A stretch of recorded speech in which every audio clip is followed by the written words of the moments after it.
Matapos ang sunod-sunod at tila walang humpay na pagpapakita ng lakas militar ng China sa paligid ng Taiwan, hindi na nanahimik ang naturang isla. Sa halip, bumangon ito at nagpakita rin ng tapang. Gumanti ito at may pasaring sa China. At hindi ito basta-basta lang nasagot. Ano ang paghihiganting gagawin ng Taiwan? Kakalabanin na kaya nitong tuluyan ng China? Yan ang ating aalamin.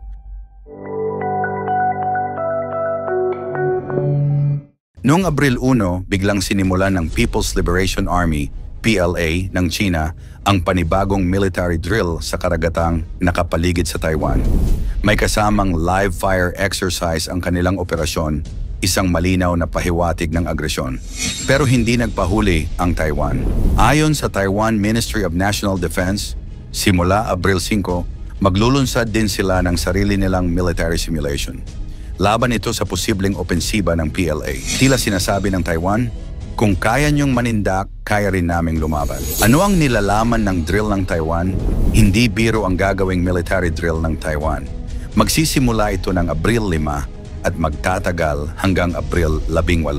Ibig sabihin halos 2 linggong tuloy-tuloy na paghahanda at pagsasanay ng kanilang sandatahang lakas sa posibleng all-out war scenario. Ang layunin, subukin ang kahandaan ng iba't ibang military command ng Taiwan sa posibleng sagupaan laban sa PLA ng China. Ayon kay Major General Tung Chi-sing ng Joint Operations Planning Division, gagamitin nila ang Joint Theater Level Simulation Platform, isang advanced na military simulation system na kayang gayahin ang iba't ibang klase ng labanan mula sa short-range encounters hanggang sa full-blown high-intensity conflicts. Gagamit din ang Taiwan ng ilang mga modernong military assets na binili mula sa United States tulad ng battle tanks, artillery rocket systems, guided missiles, air defense units at modern drones. Ibig sabihin, handang-handa na ang Taiwan, hindi lang sa papel kundi sa aktual na giyera kung sakaling itulak ito ng China. Ang sagot ng Pilipinas sa ginagawa ng China, hindi na natiling tahimik ang Pilipinas. Noong Abril 1, agad naglabas ng pahayag ang Department of Foreign Affairs, DFA, kung saan marin nilang kinondena ang ginawa ng PLA sa paligid ng Taiwan. Ayon sa DFA, ang ginawang military drill ng China ay isang unilateral action na hindi nakabatay sa anumang pandaigdigang kasunduan, isang tahasang pambabastos sa international rules-based order, at isang hakbang na labis na nagpapahina sa katatagan ng buong rehiyon. Higit sa lahat, ito ay malinaw na patunay na ang China ay isang tagagawa ng gulo, hindi lamang sa Asia kundi sa buong mundo. Ang matapang na salita ng DFA ay tila isang sampal sa mukha ng Beijing na tila nasanay nang walang tumutuligsa sa kanilang mga hakbang. Hindi lang Taiwan ang balak ng China. Binanggit din ng DFA na hindi lang Taiwan ang ginugulo ng China. Ayon sa kanila, tuloy-tuloy ang ginagawa ng China na iba't ibang paraan ng pananakot, gaya ng provocation, military intimidation, at mga tinatawag na gray zone operations.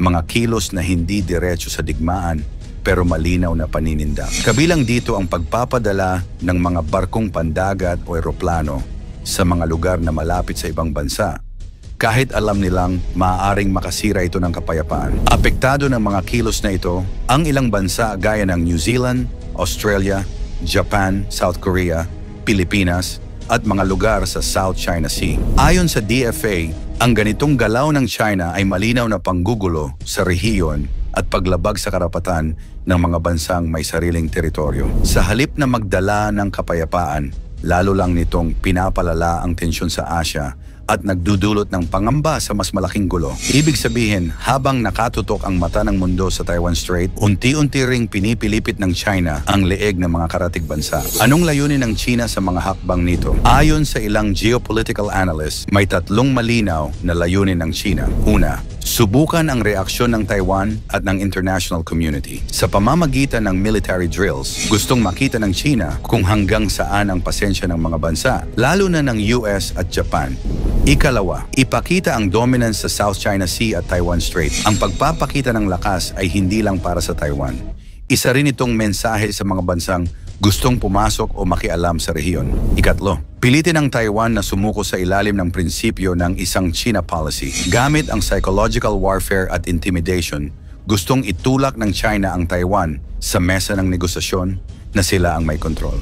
Pero malinaw ang sagot ng Taiwan, hindi kami matatakot. Ayon sa DFA spokesperson ng Taiwan na si Hixiao Guangwei, ang ginagawa ng China ay malinaw na paghamon sa pandaigdigang kaayusan, tahasang paglabag sa kasalukuyang estado ng rehiyon at hayagang pagpapakita ng pagiging agresibo ng Beijing sa harap ng buong mundo. Dagdag pa ni Hixiao, ang kapayapaan at katatagan sa Taiwan Strait ay pandaigdigang konsensus. Maraming bansa, lalo na ang mga miyembro ng UN at mga kaalyado ng US, ang sumusuporta sa ideyang ito. Pero patuloy pa ring sinisira ng China ang status quo sa rehiyon, ang kasagutan ng international community. Habang tumitindi ang tensyon sa rehiyon, unti-unting lumalakas ang boses at pagkilos ng mga bansang naninindigan para sa demokrasya.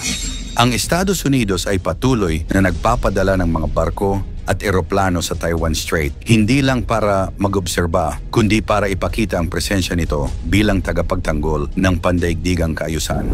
Samantala, ang Japan ay nagpalakas ng depensa sa kanilang Southwestern Islands na malapit sa Taiwan bilang paghahanda sa anumang posibleng banta. Hindi rin nagpapahuli ang Australia at South Korea na ngayon ay mas aktibong nagtutulak ng regional diplomacy upang pigilan ang lalo pang paglala ng sitwasyon. Lahat ng ito ay patunay na hindi nag-iisa ang Taiwan sa harap ng agresyon ng China. Samantala, ang European Union ay nagpahayag din ng pagkabahala at nagpahayag ng suporta para sa peaceful resolution sa Taiwan Strait. Anong kahulugan nito para sa Pilipinas? Hindi malayo sa Pilipinas ang Taiwan, hindi lang sa distansya, kundi pati sa epekto ng posibleng gulo. Kung sumiklab ang giyera sa Taiwan Strait, posibleng madamay ang Pilipinas bilang isa sa mga allied territory ng US. Posible ring mapilitan ng Pilipinas na pahintulutan ang paggamit ng EDCA bases. At panghuli, posibleng tumindi ang economic effects na maaaring maging dahilan sa pagtaas ng presyo ng langis, food supply, at iba pang essential goods. Kaya mahalaga ang maagang pagposisyon ng Pilipinas. Hindi pwedeng laging neutral, kailangang malinaw ang tindig natin, lalo na't nasasangkot din tayo sa issue ng West Philippine Sea. Ang military drill ng Taiwan ay hindi lang ordinaryong pagsasanay. Isa itong matapang na pahayag. Kumbaga sinasabi ng Taiwan na hindi kami uurong, hindi kami magpapasindak. Sa harap ng lumalakas na panggigipit ng China, tumitindig ang Taiwan kasama ang mga bansang naniniwala sa kalayaan, kapayapaan at demokrasya. Ngunit ito rin ay babala. Lumalalim na ang tensyon sa rehiyon. At sa bawat palitan ng military drills, tila papalapit ang punto kung saan wala nang atrasan.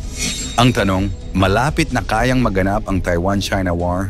Ano ang dapat gawin ng Pilipinas bilang paghahanda? Ikomento mo naman ito sa ibaba. Huwag kalimutang i-like at i-share. Maraming salamat at God bless.